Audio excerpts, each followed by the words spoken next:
Hello students, আমরা আগের দিন ইলেকট্রন, প্রোটন এবং নিউট্রনের আবিষ্কার নিয়ে আলোচনা করেছিলাম। আজকে আমরা রাদারফোর্ডের অ্যাটমিক মডেল শুরু করছি।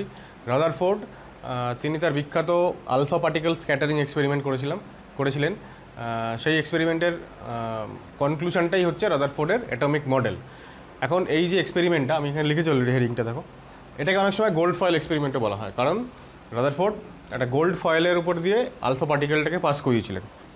এক্সপেরিমেন্টটাতে রাদারফোর্ড যেটা করেছিলেন সেটা হচ্ছে একটা আলফা পার্টিকেলের এমিটার, অর্থাৎ একটা রেডিও অ্যাক্টিভ সোর্স যেখান থেকে আলফা পার্টিকেল এমিট করছে। তো আলফা পার্টিকেলের সোর্স, এখান থেকে আলফা পার্টিকেলটা বেরিয়ে সোজা স্ট্রেট লাইনে যাচ্ছে। মাঝখানে একটা লেডের একটা ফয়েল রাখা আছে, লেড। এই লেড ফয়েলটার মাঝখানে একটা ছিদ্র আছে, এই ছিদ্র দিয়ে পাস করছে আলফা পার্টিকেলটা। এটা লেডের একটা ফয়েল। এবার আলফা পার্টিকেলটা গিয়ে সোজা হিট করছে কোথায়? একটা গোল্ড ফয়েল, অর্থাৎ একটা সোনার একটা পাতলা পাত রাখা আছে, খুবই পাতলা। যে পাতটার গোল্ড ফয়েল, যে ফয়েলটার থিকনেস 10⁻⁻⁴ মিলিমিটার, এই অর্ডারের, 4 × 10⁻⁻⁴, এক্স্যাক্টলি বললে এই অর্ডারে একটা গোল্ড ফয়েল আছে, খুবই পাতলা। এবং এটার পেছনে একটা পর্দা রাখা আছে, একটা পর্দা রাখা আছে অর্ধবৃত্তাকার। এই পর্দাটাতে আবার ভেতরের দিকটায়, পর্দাটার ভেতরের দিকটাতে একটা জিঙ্ক সালফাইডের প্রলেপ দেওয়া আছে, জিঙ্ক সালফাইডের একটা কোটিং। জিঙ্ক সালফাইড আমরা আগের ক্যাথোড রে এক্সপেরিমেন্ট বলার সময় বলেছিলাম যে এটা একটা ফ্লুরোসেন্ট পদার্থ। তাই এখানে যদি কোনো এই ধরনের ইলেকট্রন, প্রোটন, আলফা পার্টিকেল এরা যদি এসে ধাক্কা মারে, তাহলে সেখানে একটা ফ্লুরোসেন্স তৈরি হয়, একটা উজ্জ্বল আলোক বিন্দু আমরা দেখতে পাই। এক্স্যাক্টলি সেটাই হয়েছিল যখন আলফা পার্টিকেলটা যাচ্ছে এখান থেকে। ম্যাক্সিমাম আলফা পার্টিকেলগুলো, বেশিরভাগ আলফা পার্টিকেলগুলো কী হচ্ছে, সোজাসুজি এই পাথটাকে ভেদ করে সামনের দিকে এগিয়ে যাচ্ছে। এবং যখনই এগিয়ে যাচ্ছে, কেউ সোজা বেরিয়ে যাচ্ছে, কেউ একটুখানি ডেভিয়েট করছে, খুবই সামান্য ডেভিয়েশন কারোর আছে। যখনই এরা এগিয়ে যাচ্ছে এবং যে মুহূর্তে জিঙ্কের এখানে জিঙ্ক প্রলেপে গিয়ে ধাক্কা মারছে, তখনই এখানে একটা উজ্জ্বল আলোক বিন্দু তৈরি হচ্ছে। হ্যাঁ, অর্থাৎ একটা স্কিনটিলেশন আমরা বলি। এই উজ্জ্বল আলোক বিন্দু থেকে প্রমাণিত হচ্ছে যে আলফা পার্টিকেলগুলো ওইখানে গিয়ে ধাক্কা মারছে। কারুর ডেভিয়েশনটা একটু বেশি হচ্ছে, কারুর ডেভিয়েশন অনেকটা বেশি হচ্ছে, মানে একদম এখান থেকেই সরাসরি। এই পাতটা আমি এরকম মোটা দেখিয়েছি কিন্তু এটা তো অ্যাকচুয়ালি খুবই পাতলা। তো সুতরাং এরকম দেখানো যায় যে এইখানে গিয়ে ধাক্কা মারছে কেউ, এরকমও হতে পারে। মানে অ্যাঙ্গেল অফ ডেভিয়েশনটা অনেকটাই বেশি।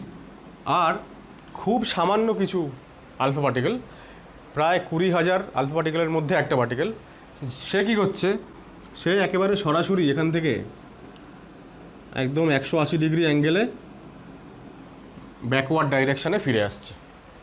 এই ছিল রাদারফোর্ডের এক্সপেরিমেন্ট এবং তার অবজারভেশন। এবার এই অবজারভেশনগুলো থেকে রাদারফোর্ড কিছু কনক্লুশনে পৌঁছান, সিদ্ধান্তে পৌঁছান। কী সিদ্ধান্ত? এক হচ্ছে, যেহেতু maximum number of alpha particles তারা একদম পাথটাকে ভেদ করে সোজাই বেরিয়ে যাচ্ছে,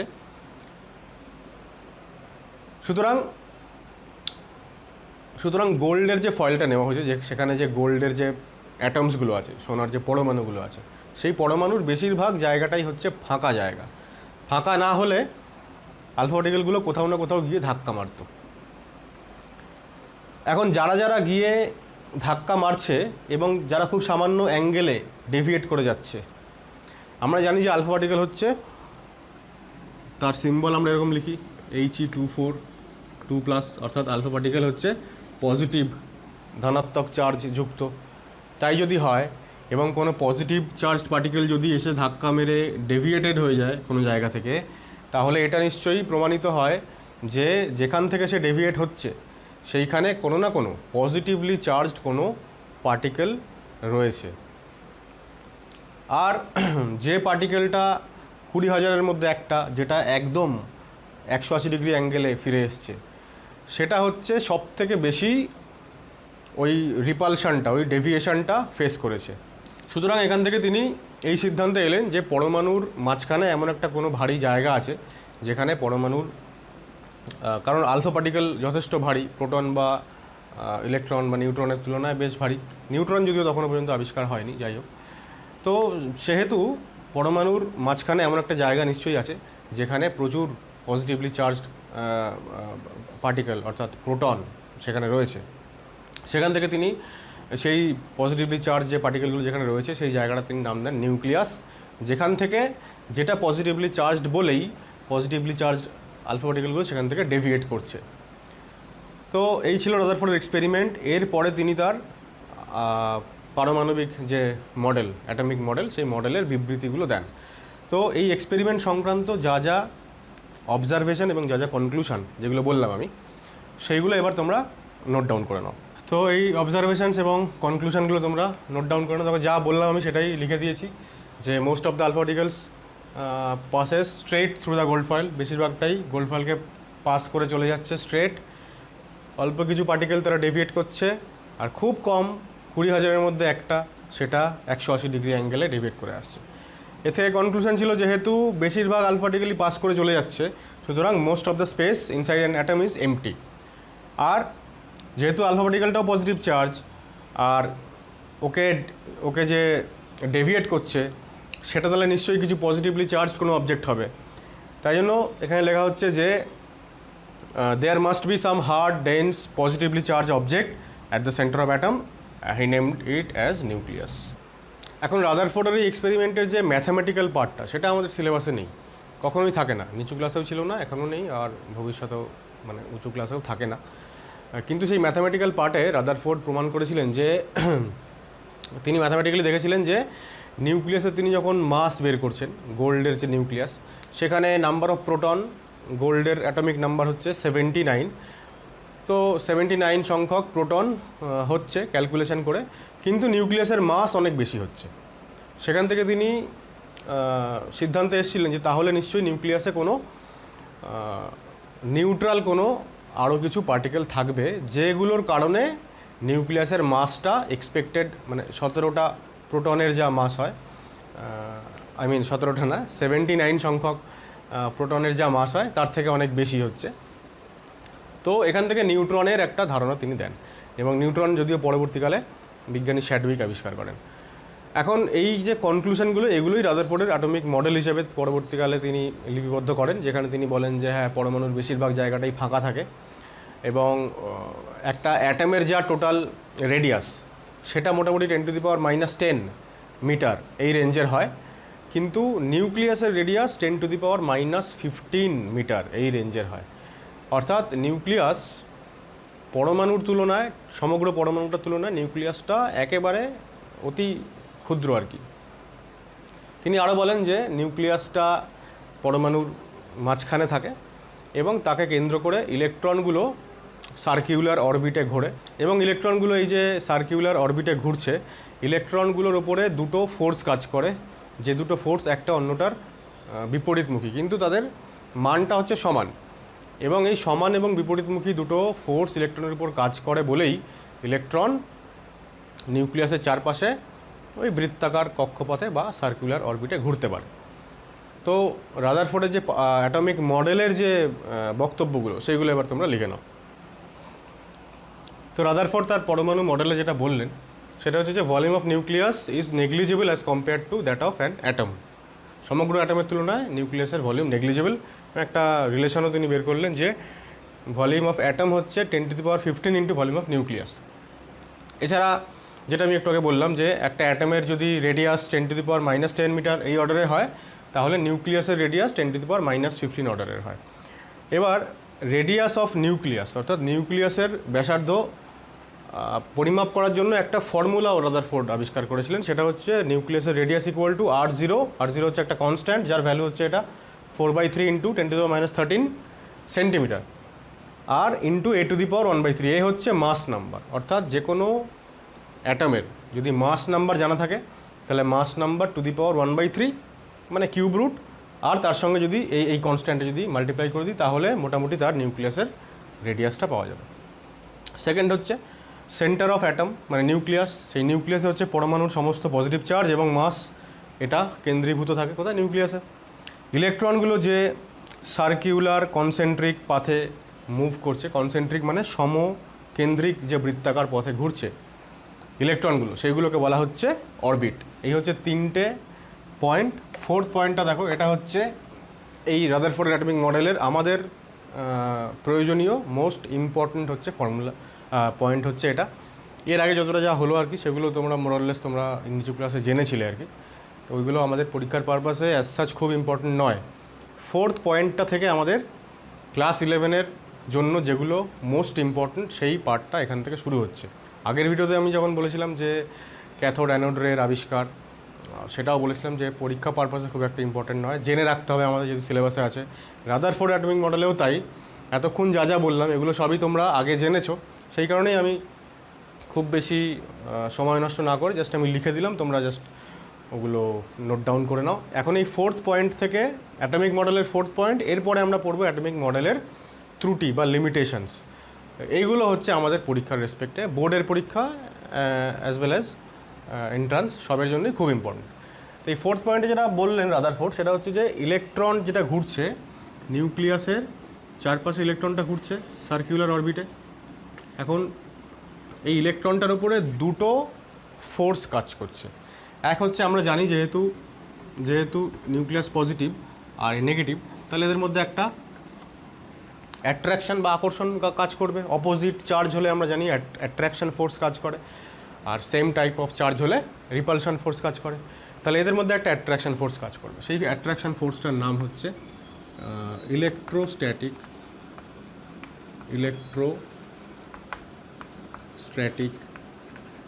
ফোর্স অফ অ্যাট্রাকশন। আমরা জানি যে কোনো দুটো চার্জ পার্টিকেল যাদের চার্জ একটা যদি Q1 হয় এবং আরেকটা যদি Q2 হয়, তাহলে তাদের মধ্যে যে ফোর্সটা কাজ করে Q1 এবং Q2 সেম টাইপ হলে রিপালশন ফোর্স, অপোজিট টাইপ হলে ফোর্সটা অ্যাট্রাকটিভ, যেটা এখানে হচ্ছে। So this equal to K into Q1 Q2 by, যদি এদের ডিস্টেন্স যদি D হয় তাহলে D স্কোয়ার, অনেক সময় আমরা এটাকে R স্কোয়ারও লিখি। তো এই হচ্ছে ওদের ভেতরকার অ্যাট্রাকশন ফোর্স। তাহলে ইলেকট্রনের উপরে একটা ফোর্স কাজ করছে, এই ফোর্সটার ডাইরেকশন কোন দিকে? নিউক্লিয়াসের দিকে। আর একটা ফোর্স কাজ করছে যেটাকে বলা হয় সেন্ট্রিফিউগাল ফোর্স, বাংলায় আমরা একে বলি অপকেন্দ্র বল। এ সম্পর্কে ডিটেল তোমরা পড়বে ফিজিক্সে, পড়বে। অপকেন্দ্র বলটা ইলেকট্রোস্ট্যাটিক ফোর্স যেদিকে কাজ করছে ঠিক তার বিপরীতমুখী, ঠিক আছে? এবং এটার ভ্যালু হয় mv² বাই, আমরা আর দিয়ে রিপ্রেজেন্ট করি। অ্যাকচুয়ালি আমি এই ডিটাকে আর করছি, হ্যাঁ, কারণ এই আরটা তাহলে কী বোঝাবে? এই বৃত্তাকার যে অরবিট, সেই অরবিটের ব্যাসার্ধ বোঝাবে। তাহলে আমি এটাকেও আর করে দিচ্ছি, তাহলে mv²টাকে এই আরটাকে তাহলে জাস্টিফাই করতে সুবিধা হবে। তাহলে অপকেন্দ্র বলের ফর্মুলা হচ্ছে mv² বাই আর। এখন যখন ইলেকট্রনটা সার্কিউলার অরবিটে ঘুরছে সেই অবস্থায় Q1 Q2 by R square এবং mv² বাই আর এই দুটো সমান হয়। আমরা এরপরে নিলস বোরের পরমাণু মডেল পড়ব, সেখানে আমরা সিঙ্গেল ইলেকট্রন সিস্টেমের কথা আলোচনা করব। সিঙ্গেল ইলেকট্রন সিস্টেম মানে হচ্ছে এমন একটা সিস্টেম যেখানে একটাই ইলেকট্রন এই অরবিটে ঘুরবে, কিন্তু প্রোটনের সংখ্যা এক হতে পারে, একাধিক হতে পারে, ঠিক আছে? একটা এক্সাম্পল দিই, ধরা যাক আমি লিথিয়াম 2+ আয়নের কথা যদি ভাবি, লিথিয়ামের তো পারমাণবিক সংখ্যা 3, তাহলে লিথিয়ামের নিউক্লিয়াসে 3টে প্রোটন আছে আর বাইরে 3টে ইলেকট্রন আছে। এখন সেই 3টে ইলেকট্রনের মধ্যে যদি দুটো চলে যায় তাহলেই 2+ তৈরি হবে। তাহলে 3টে ইলেকট্রন চলে গেলে কটা ইলেকট্রন পড়ে থাকবে? একটা। তাহলে এর নিউক্লিয়াসে দুখানা পজিটিভ চার্জ থাকবে আর বাইরে ইলেকট্রন একটা থাকবে। সুতরাং এটা একটা 1 ইলেকট্রন বা সিঙ্গেল ইলেকট্রন সিস্টেম। এখন এই সিস্টেমের ক্ষেত্রে আমরা এই যে ইকুয়েশনটা লিখেছি এটা একটু মডিফাই করতে পারি। কীরকমভাবে মডিফাই করি দেখো, মডিফিকেশানটা আমরা এরকমভাবে করি যে সাপোজ যে পরমাণুটা আমরা নিয়েছি সেই পরমাণুর অ্যাটমিক নাম্বার হচ্ছে Z, পারমাণবিক সংখ্যা হচ্ছে Z। তাই যদি হয় তাহলে প্রোটন কটা আছে? জেড সংখ্যক প্রোটন আছে, প্রোটন। ইলেকট্রন কটা আছে? ইলেকট্রন জেড সংখ্যক আছে, কিন্তু আমরা তো ইলেকট্রনটাকে সিঙ্গেল ইলেকট্রন সিস্টেম বলছি, মানে বাদবাকি ইলেকট্রনগুলো বাইরে চলে গেছে বেরিয়ে, দিয়ে ওটা একটা ক্যাটায়ন তৈরি হয়ে গেছে। তো ইলেকট্রন আছে কটা? একটা ধরে নিচ্ছি, সিঙ্গেল ইলেকট্রন সিস্টেম। তাহলে সিঙ্গেল ইলেকট্রন সিস্টেম যদি হয় তাহলে এই ইকুয়েশনটা কীরকমভাবে পাল্টে যায় দেখো। তাহলে এখানে তো আমরা বলছিলাম যে একটা Q1 একটা Q2, দুখানা চার্জ পার্টিকেল, তাদের চার্জ হচ্ছে Q1 Q2। এখন প্রোটনের চার্জ কত হবে? প্রোটন এবং ইলেকট্রনের চার্জ তো সেম হয়, আমরা জানি ম্যাগনিটিউডটা সেম হয়, এবং সেটাকে যদি আমরা ই দিয়ে রিপ্রেজেন্ট করি, ইলেকট্রনের চার্জ ই, তাহলে একটা ইলেকট্রনের চার্জ যদি ই হয় তাহলে জেড সংখ্যক প্রোটনের চার্জ কত হবে? জেড ই, ঠিক আছে? তাহলে Q1 ইন্টু Q2 এটা আমাদের কত হয়ে যাবে? Z E into E by R square. অর্থাৎ এই ফর্মুলাটা আমাদের আমরা কি লিখতে পারবো? Z E into E by R square, আর এখানে কে আছে, তার মানে ব্যাপারটা এরকম হয়ে যাবে, K into Z square by R square equal to M V square by R. এটা কেন লেখাচ্ছি এত কষ্ট করে? কারণ ঠিক এরপরে আমরা যখন লিমিটেশনটা পড়বো রাদারফোর্ডের অ্যাটমিক মডেল, তখন এই জিনিসটা আমাদের কাজে লাগবে। তাহলে এই হচ্ছে রাদারফোর্ড অ্যাটমিক মডেলের মোস্ট ইম্পর্টেন্ট পয়েন্ট, এবং এটা আমাদের এরপর এই চ্যাপ্টারে অনেক বেশি করে কাজে লাগবে। তো এটা তোমরা নোট ডাউন করো। এরপরে আমরা আসছি রাদারফোর্ডের অ্যাটমিক মডেলের ত্রুটি বা লিমিটেশনস নিয়ে। আচ্ছা, রাদারফোর্ডের যে অ্যাটমিক মডেল, সেখানে তিনি বলেছিলেন যে নিউক্লিয়াসটা সেন্টারে থাকবে পরমাণুর, এবং তাকে কেন্দ্র করে ইলেকট্রনগুলো সার্কিউলার অরবিটে ঘুরবে। এই ছিল তার অ্যাটমিক মডেল। কিন্তু সেই সময়ে একটা প্রতিষ্ঠিত সূত্র ফিজিক্সের, সেটা ছিল বিজ্ঞানী ম্যাক্সওয়েলের ইলেকট্রোডাইনামিক্সের থিওরি। ইলেকট্রোডাইনামিক্সের থিওরিটা বিজ্ঞানী ম্যাক্সওয়েল আবিষ্কার করেছিলেন। সেই থিওরি অনুসারে যখনই একটা চার্জ পার্টিকেলকে ঘিরে, চার্জ মানে ধরো প্রোটন পজিটিভলি চার্জড, তাকে ঘিরে কে ঘুরছে? Electron negatively charged. ম্যাক্সওয়েলের ইলেকট্রোডাইনামিক্সের থিওরি বলছে যখনই একটা চার্জ পার্টিকেলকে ঘিরে আর একটা চার্জ পার্টিকেল ঘুরতে থাকবে, মুভ করতে থাকবে, এবং সেটা অ্যাক্সেলারেটেড মোশনে থাকবে, মানে তার গতিবেগ সর্বদা পাল্টায়।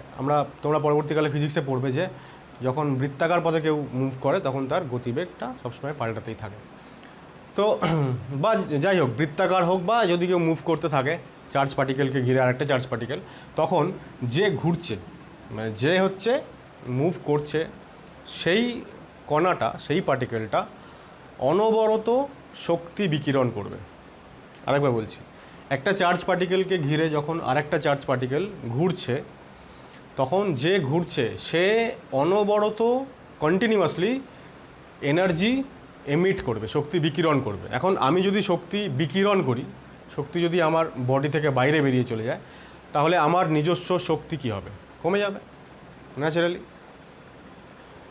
এখন একটু আগে আমরা একটা ফর্মুলা কি লিখিয়েছিলাম এখানে দেখো, Z square by R square, K ছিল একটা, K Z square by R square equal to M V square by R. এই দুটো ফোর্স পরস্পরকে ব্যালেন্স করছিল বলেই ইলেকট্রনটা এখানে কক্ষপথে স্থির থাকতে পারছিল। যদি ভাবো কোনো একটা ফোর্স যদি বেশি হয়ে যায়, মানটা যদি বেশি হয়ে যায়, যদি এম ভি স্কোয়ার বাই আর, অপকেন্দ্র বল যদি বেশি হয়ে যায়, অপকেন্দ্র বল তো বাইরের দিকে কাজ করছে, যদি সেটা বেশি হয়ে যায় তাহলে ইলেকট্রন কক্ষপথ থেকে ছিটকে বাইরে বেরিয়ে চলে যাবে। এখন এই যে ইলেকট্রনটা যেটা ঘুরছে মানে তার মধ্যে গতিশক্তি আছে, কাইনেটিক এনার্জি আছে। কাইনেটিক এনার্জির ফর্মুলা কি? হাফ এম ভি স্কোয়ার, আমরা জানি।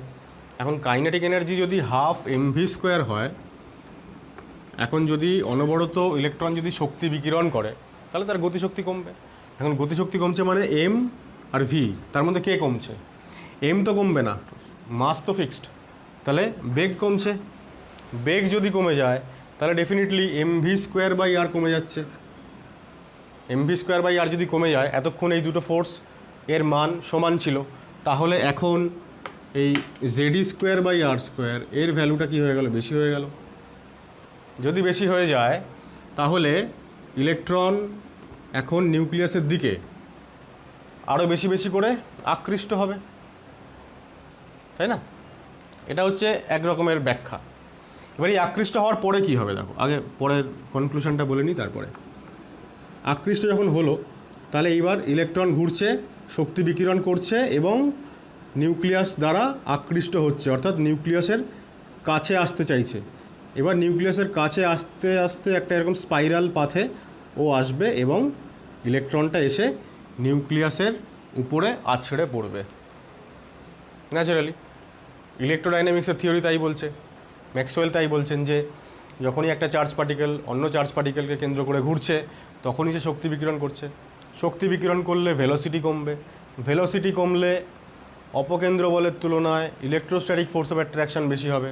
অ্যাট্রাকশান বেশি হলে নিউক্লিয়াস বেশি বেশি করে ইলেকট্রনকে নিজের কাছে টানতে চাইবে এবং এই বৃত্তপথের যে পরিধি সেটা ক্রমশ সংকুচিত হবে এবং ইলেকট্রনটা এই স্পাইরাল পাথে আস্তে আস্তে আস্তে আস্তে এসে পুরো নিউক্লিয়াসের উপরে আছড়ে পড়বে। এইটা হচ্ছে ফাইনাল কনক্লুশন। কিন্তু রাদারফোর্ড কী বলেছিলেন যে না, রাদারফোর্ড এরকম বলেননি। তিনি বলেছিলেন যে এইটা, অর্থাৎ ইলেকট্রনের মধ্যেই ঘুরতে থাকবে এবং নিউক্লিয়াসের মধ্যে তার জায়গায় থাকবে। তাহলে ইলেকট্রোডাইনামিক্সের থিওরিটাকে ভায়োলেট করলো রাদারফোর্ডের অ্যাটমিক মডেল। এই কারণে রাদারফোর্ড মডেলকে তখন বাতিল করা হলো, যে রাদারফোর্ড মডেল তাহলে ঠিক নয়। কারণ পরমাণুর আসলে গঠনটা এরকম হতেই পারে না। যেই এইরকম পরমাণুর গঠন হবে সঙ্গে সঙ্গে তার রেজাল্টটা এইটা হবে। কিন্তু রাদারফোর্ড তার যে মতামত, সেই মতামতে তিনি বা তার যে সিদ্ধান্তে তিনি অবিচল ছিলেন। তিনি বলেছিলেন যে না, পরমাণুর গঠনটা এরকমই হয়।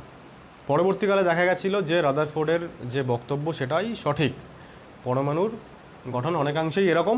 কিন্তু কেন এরকম, কেন ইলেকট্রনটা এসে নিউক্লিয়াসে পড়ছে না, কেন ইলেকট্রোডাইনামিক্সের থিওরিটাকে ভায়োলেট করছে, তার কোনো ব্যাখ্যা রাদারফোর্ড দিতে পারেননি। এই ব্যাখ্যা দিতে না পারাটাই হচ্ছে রাদারফোর্ডের পরমাণু মডেলের আসলেই হচ্ছে তার ত্রুটি। ঠিক আছে, দেখো যেটা বলছিলাম যে আরেকটাভাবে আমি এই ব্যাখ্যাটা করতে পারি, সেটা হচ্ছে ধরো একটা মাঠে এরকম অনেকগুলো ট্র্যাক করা আছে, গোলাকার ট্র্যাক। এবার কেউ একজন সকালবেলা এসে এখান থেকে মাঠে দৌড়ানো শুরু করলো। এবার সে ধরো 10 পাক দৌড়াবে, 1 পাক বা 2 পাক দৌড়ানোর পরে তার এনার্জি অনেকটাই কমে গেল আগের থেকে। এবার 10 পাক তাকে পূরণ করতেই হবে। সে কী করবে তখন, এই পথ বরাবর এই ট্র্যাক বরাবর সে তো 10টা পাক দৌড়াতে পারবেই না, কারণ তার এনার্জি ক্রমশ কমে আসছে। তখন সে কী করবে, এখান থেকে ট্র্যাক চেঞ্জ করবে। এবার ট্র্যাক চেঞ্জ করে এই পথে ঘুরতে থাকবে।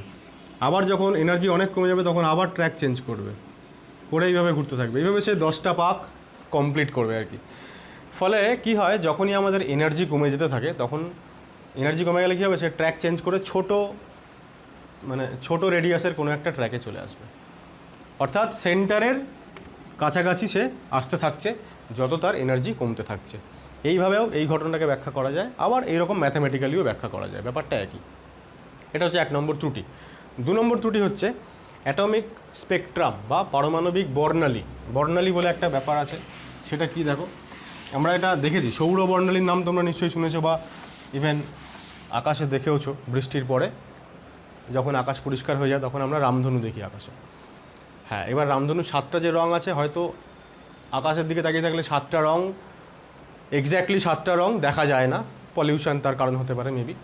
কিন্তু যে কটা রঙ আমরা দেখতে পারি, অবজার্ভ করতে পারি, সেখানে আমরা এটা দেখতে পাই। নেক্সট যখনই তোমরা আকাশে রামধনু দেখতে পাবে তখন সেটা অবজার্ভ করার চেষ্টা করবে যে কোনো একটা পার্টিকুলার কালার শেষ হওয়ার ঠিক আগেই পরবর্তী কালারটা শুরু হয়ে যাচ্ছে। ঠিক আছে, মানে যদি এরকম হয় যে ধরো সবুজ আর হলুদ যদি পাশাপাশি দুটো কালার হয়, তাহলে এখানে সবুজ আর ঠিক তার পাশে এখানে হলুদ, আর মাঝখানের এই জায়গাটা গ্যাপ আছে, এরকম হয় না। কীরকম হয়, এই হলুদটার ঠিক একদম গা ঘেঁষেই এখানে সবুজটা শুরু হয়ে যায়, এবং এই দুটো যেখানে মিট করেছে সেই জায়গাটা থেকে এদেরকে একেবারে আলাদা করা যায় না, যে এইখানে হলুদ শেষ হলো ঠিক তারপরে সবুজ শুরু হলো, এইটা আলাদা করা যায় না। একটা কালার শেষ হওয়ার পরে আর একটা কালার শুরু হয়ে যায়, এবং এইভাবেই পরপর 7টা কালার আমরা দেখতে পাই। এইটাকে আমরা বলি সৌর বর্ণালী। বর্ণালী মানে অনেকগুলো কালারের বা অনেকগুলো বিকিরণের সমষ্টি। এখন সূর্য থেকে আগত যে বর্ণালী সাদা, যে কোনো সাদা আলো থেকেই যে সমস্ত আলোগুলো বেরিয়ে আসে সেগুলোকে যদি আমরা প্রিজমের মধ্যে থেকে পাস করাই তাহলে দেখব যে তারা অনেকগুলো কালারে ভেঙে গেছে। এবং সেই ক্ষেত্রে যখন আমরা দেখব যে একটার সঙ্গে আরেকটা কালারকে সেপারেট করা যাচ্ছে না, একটা কালার শেষ হওয়ার আগেই অন্যটা শুরু হয়ে যাচ্ছে, সেইগুলোকে আমরা বলি কন্টিনিউয়াস স্পেকট্রাম বা নিরবচ্ছিন্ন বর্ণালী। কি বলা হয় দেখো, লিখছি নামটা আমি, নিরবচ্ছিন্ন বলা হয় বাংলাতে, ইংরেজিতে বলা হয় কন্টিনিউয়াস স্পেকট্রামকে বাংলায় বর্ণালী বলা হয়। এটা হচ্ছে সিঙ্গুলার নাম্বার, প্লুরালে এটাকে বলা হয় স্পেকট্রা, প্লুরালে বলা হয় স্পেকট্রা। এখন এই যে রাদারফোর্ডের পরমাণু মডেল, সেখানে ইলেকট্রন ঘুরছে নিউক্লিয়াসকে কেন্দ্র করে। এবার যেহেতু ইলেকট্রন ঘুরছে এবং যেহেতু ইলেকট্রন কন্টিনিউয়াসলি শক্তি বিকিরণ করছে ইলেকট্রোডাইনামিক্সের থিওরি অনুযায়ী, তাহলে কন্টিনিউয়াসলি যদি ইলেকট্রন শক্তি বিকিরণ করে তাহলে তার করেসপন্ডিং যে বর্ণালীটা আমরা পাবো, স্পেকট্রামটা আমরা পাবো, যদি আমরা স্পেকট্রোস্কোপ যন্ত্র ব্যবহার করি, স্পেকট্রোস্কোপ যন্ত্রে যদি ইলেকট্রন থেকে নির্গত যে শক্তিটা সেটাকে যদি আমরা স্পেকট্রোস্কোপ যন্ত্রে পাঠাই এবং তার মধ্যে প্রিজম থাকে, সেখানকার যে মেকানিজম সেই মেকানিজম অনুযায়ী সেখানে একটা পর্দাও থাকে, স্পেকট্রামটা ওই প্রিজমকে ভেদ করে তার পেছনে যে পর্দাটা থাকে সেখানে গিয়ে সেটা প্রকাশিত হয় আর কি। তো সেখানে আমরা তাহলে কন্টিনিউয়াস স্পেকট্রাম দেখতে পাবো, যে স্পেকট্রামগুলোর মধ্যে একটা লাইনের সঙ্গে পরের লাইনটার কোনো গ্যাপ থাকবে না। কিন্তু বাস্তবে সেটা হয় না। যখনই কোনো অ্যাটমিক স্পেকট্রামকে আমরা স্পেকট্রোস্কোপ যন্ত্রে দেখি তখন আমরা এরকম বিচ্ছিন্ন লাইন হিসাবেই দেখি, একটা লাইন এখানে একটা লাইন এখানে, মাঝখানটায় গ্যাপ, এই গ্যাপের যে জায়গাটা এই জায়গাটা পুরোপুরি ব্ল্যাক কালো কালারের হয়, তারপরে আবার খানিকটা দূরে গিয়ে আরেকটা লাইন। এখন স্পেকট্রামগুলোকে যখন এরকম আলাদা আলাদা বিচ্ছিন্নভাবে দেখছি এইগুলোকে আমরা বলি ডিসকন্টিনিউয়াস বা বিচ্ছিন্ন বর্ণালী। অনেক সময় এগুলোকে লাইন স্পেকট্রামও বলে, লাইন স্পেকট্রাম বা রেখা বর্ণালী, ঠিক আছে, লাইন স্পেকট্রাম আর বাংলায় বলা হয় রেখা বর্ণালী। এখন ব্যাপারটা হচ্ছে এটাই যে যেহেতু রাদারফোর্ডের পরমাণু মডেলে ইলেকট্রন চার্জ পার্টিকেল আর একটা চার্জ পার্টিকেলকে কেন্দ্র করে ঘুরছে, অনবরত শক্তি বিকিরণ করছে, তাহলে যে সমস্ত বস্তু অনবরত শক্তি বিকিরণ করে, যেমন সূর্য অনবরত শক্তি বিকিরণ করছে, তাই সূর্য থেকে যে আমরা রামধনু দেখতে পাই সেটা কন্টিনিউয়াস স্পেকট্রাম হয়। তাহলে ইলেকট্রন যেহেতু অনবরত শক্তি বিকিরণ করছে, তাহলে ইলেকট্রন থেকে নির্গত যে অ্যাটমিক স্পেকট্রাম, মানে ওই পার্টিকুলার যে পরমাণুটা তার যে অ্যাটমিক স্পেকট্রাম সেটাও কন্টিনিউয়াস স্পেকট্রাম হওয়ার কথা, কিন্তু বাস্তবে দেখা গেল যে না, সেটা এরকম লাইন স্পেকট্রাম হচ্ছে। এবার কেন লাইন স্পেকট্রাম হচ্ছে তার ব্যাখ্যা রাদারফোর্ড দিতে পারেননি। তাহলে এই দুটো হচ্ছে রাদারফোর্ডের পরমাণু মডেলের মেজর দুটো ত্রুটি, এবং এই দুটো ত্রুটি আমাদেরকে মনে রাখতে হয়, বোর্ডের পরীক্ষাতে আসতেই পারে এবং এন্ট্রান্স পরীক্ষাতেও এখান থেকে theoretical question MCQ type form করা যেতেই পারে। তাহলে এই যে দুটো ত্রুটির কথা আমি বললাম, এবার এগুলো তোমরা নোট ডাউন করে নাও। তাহলে এইখানে তোমরা ভিডিওটাকে পজ করো এবং এই দুটো পয়েন্ট লিখে নাও। তাহলে এই ছিল আজকে আমাদের আলোচনা রাদারফোর্ডের অ্যাটমিক মডেল। আমরা নেক্সট ভিডিওতে এখান থেকে কন্টিনিউ করব। যারা এখনও পর্যন্ত আমার চ্যানেলটা সাবস্ক্রাইব করোনি তোমাদেরকে রিকোয়েস্ট করছি যে তোমরা অতি অবশ্যই চ্যানেলটা সাবস্ক্রাইব করো এবং পরবর্তী ভিডিওগুলো দেখতে থাকো। আর যদি কোনো রকম সমস্যা হয়, কোনো কোয়েশ্চেন যদি থাকে, তাহলে অবশ্যই আমাকে কমেন্ট বক্সে জানাও, আমি সেগুলো উত্তর দেওয়ার চেষ্টা করব। আজকের ভিডিওটা এইটুকুই, ওকে।